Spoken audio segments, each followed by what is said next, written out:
নমস্কার বন্ধুরা, নবদিগন্ত চ্যানেলের পক্ষ থেকে আপনাদের সকলকে জানাই স্বাগতম।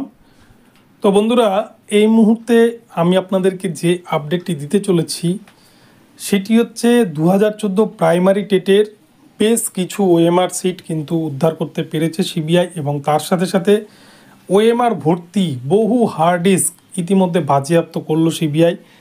18 ঘন্টার ম্যারাথন তল্লাশির পর সিবিআই কিন্তু সমস্ত তথ্য এস বাসু রায় কোম্পানির কাছ থেকে উদ্ধার করতে পেরেছে। আগামী বেশ কিছুদিনের মধ্যেই কিন্তু 2014 প্রাইমারি টেটের যে ওএমআর ডেস্ট্রয় মামলা, শান্তনু সিটের যে ওএমআর ডেস্ট্রয় মামলা, সেই ওএমআর ডেস্ট্রয় মামলা ভয়ঙ্কর রিপোর্ট পেশ করতে চলেছে আদালতে। তো আপনাদের সাথে এই ভিডিওতে বিস্তারিত এই বিষয়ে আলোচনা করব। আপনারা সম্পূর্ণ বিষয়টি স্কিপ না করে প্রথম থেকে শেষ পর্যন্ত দেখুন। এই ভিডিওটি আপনাদের জন্য ভীষণ ইনফরমেটিভ হতে চলেছে। তবে তার আগে বলে রাখি, যারা প্রথমবার চ্যানেলটি দেখছেন আপনারা অবশ্যই চ্যানেলটিকে সাবস্ক্রাইব করে নেবেন এই ধরনের আপডেট সবার আগে সর্বপ্রথম দেখার জন্য। তো চলুন বন্ধুরা, আমরা তাহলে দেখে নিই যে ওএমআর মামলায় ঠিক কী অগ্রগতি ঘটল সিবিআইয়ের দপ্তরে।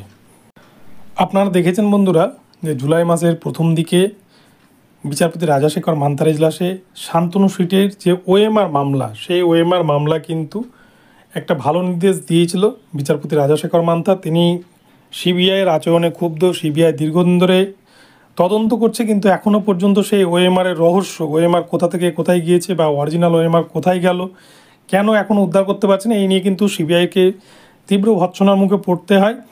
এবং সিবিআইকে কিন্তু 6 সপ্তাহ সময় বেঁধে দেওয়া হয়েছে। এই 6 সপ্তাহের মধ্যে সিবিআইকে আইটি সেক্টরের যারা এক্সপার্ট রয়েছে তাদের মাধ্যমে কিন্তু যে হার্ড ডিস্কের মধ্যে ওএমআরগুলোকে সঞ্চয় করে রাখা হয়েছিল তার স্ক্যান কপি ফিরিয়ে আনার বিষয়ে আইটি সেক্টরের কর্মকর্তাদের নিয়ে কিন্তু এই কাজটা করতে হবে সিবিআইদের। সেক্ষেত্রে বেসরকারি কোম্পানি হোক, দেশীয় কোম্পানি হোক, বা কোনো বিদেশি কোম্পানি বা সরকারি কোম্পানি, যে কোনো আধিকারিক, যে কোনো আইটি সেক্টর এক্সপার্টকে দিয়েই কিন্তু যাতে সেই হার্ড ডিস্কের মধ্যে তথ্যটা ফিরিয়ে আনা যায় এই বিষয়ে কিন্তু নির্দেশ দিয়েছেন।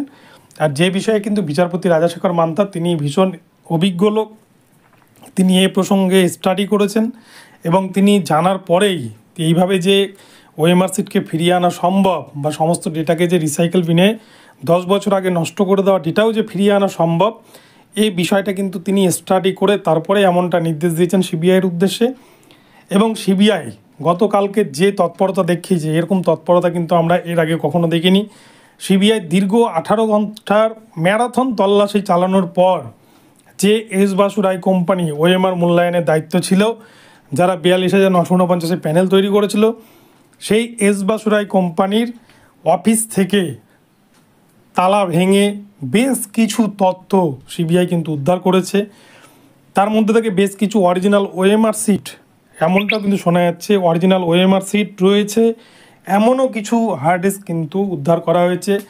তো যে সমস্ত হার্ড ডিস্ক উদ্ধার করা হয়েছে এর মধ্যেই কিন্তু সমস্ত জাদুমন্ত্র লুকিয়ে রয়েছে বলে সিবিআই আধিকারিকরা মন্তব্য করেছেন। এর মধ্যেই হয়তো সমস্ত ওএমআর রহস্যের উদ্ঘাটন হতে পারে, এবং সমস্ত কিছুকে নিয়ে কিন্তু তারা সেই ঘরকে সিল করে দিয়ে আবার তারা তাদের যে দপ্তর, সেই দপ্তরে ফিরে গিয়েছে। আশা করি এই বিষয়টি নিয়ে তারা আইটি সেক্টরে এক্সপার্টদের নিয়ে ফরেন্সিকের মাধ্যমে হয়তো পুরো বিষয়টিকে তারা আদালতের সম্মুখে নিয়ে আসবে যে 2014 প্রাইমারি টেটের ওএমআরে কাদের কাদের নাম্বারে ম্যানিপুলেশন করা হয়েছে, কোন কোন ক্যান্ডিডেট টেট ফেল করে 2014 প্রাইমারি চাকরি পেয়েছে, সমস্ত বিষয় হয়তো এবার সিবিআই কিন্তু সম্মুখে আনতে চলেছে সকলের। এবং সব থেকে বড় যে বিষয়, আপনারা জানেন এসএসসির ক্ষেত্রেও কিন্তু ওএমআর সিট ছিল না।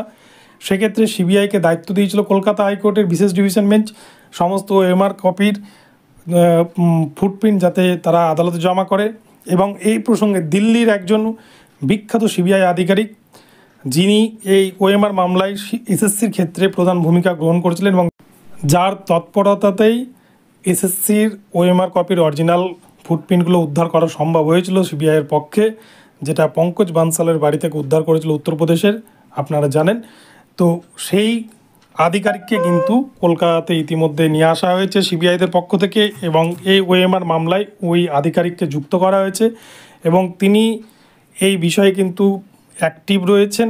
এবং আগামী যে 6 সপ্তাহ সময় দেওয়া হয়েছে, 6 সপ্তাহের আগেই হয়তো সিবিআই 2014 প্রাইমারি টেটের পুরো বিষয়টি আদালতের সম্মুখে আনতে চলেছে। তো 2014 প্রাইমারি টেটের ওএমআর রহস্যর উদ্ঘাটন কিন্তু ঘটতে চলেছে আগামী কিছুদিনের মধ্যেই। এবং সিবিআই এস বাসুরাই কোম্পানির ঘর ভেঙে যে তথ্য উদ্ধার করলো তার ফলে কিন্তু আগামীতে কী ঘটে সেটাই দেখার। তো বন্ধুরা, এই আপডেটটি আপনাদের দেওয়ার ছিল, আপডেটটি দিলাম। আপনাদের ভিডিওটি ভালো লাগলে চ্যানেলটিকে সাবস্ক্রাইব করে দেবেন, আর এই ধরনের আপডেট প্রতিনিয়ত পেতে আমার চ্যানেলটিকে ফলো করতে থাকুন। ধন্যবাদ সকলকে, সকলে ভালো থাকবেন। পরবর্তীতে আবার নতুন আপডেট নিয়ে আসবো, দেখা হচ্ছে পরবর্তী ভিডিওতে। ধন্যবাদ।